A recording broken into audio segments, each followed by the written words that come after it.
Hari ini apa Bang intinya hari ini Bang? Ya, ini klien saya sudah putus dan rencana mau mengambil barang bukti berupa motor.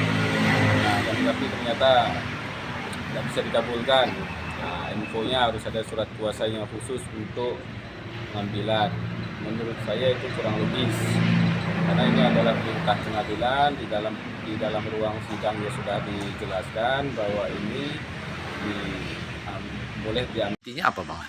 Nah, jadi memerlukan surat kuasa dari terdakwa atau terpidana lah dalam hal ini untuk mengambil barang bukti, harus ada surat kuasa khusus untuk itu. Menurut saya kurang logis, karena ya dan terkesan mempersulit juga.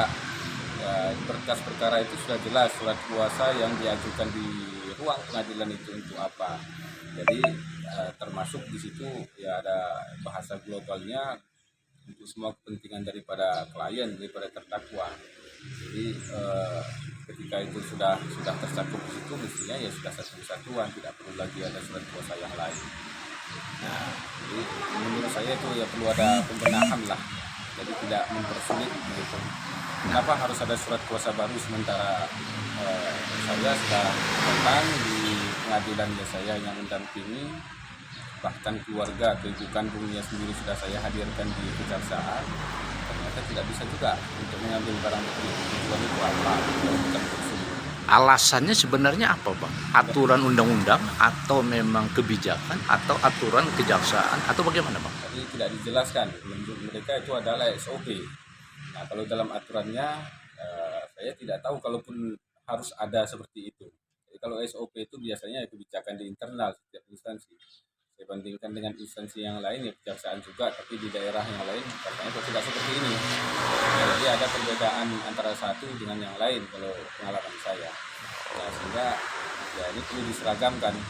Kalau sejak awal misalnya ada ketentuannya khusus harus mengambil barang bukti itu dengan surat kuasa khusus, itu ya saya akan siapkan.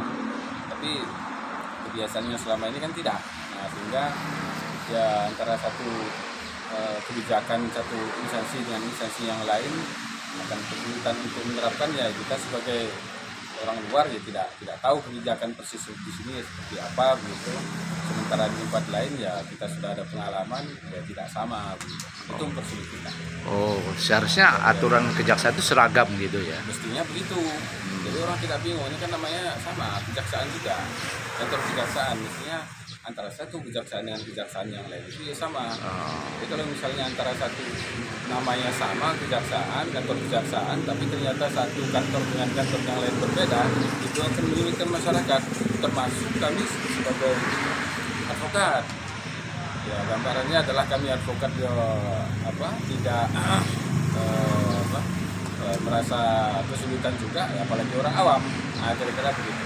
Oke, makasih Bang. Nah, Selaku penasihat hukum dari terdakwa siapa Bang? Rio Kebari. Oke, makasih Bang.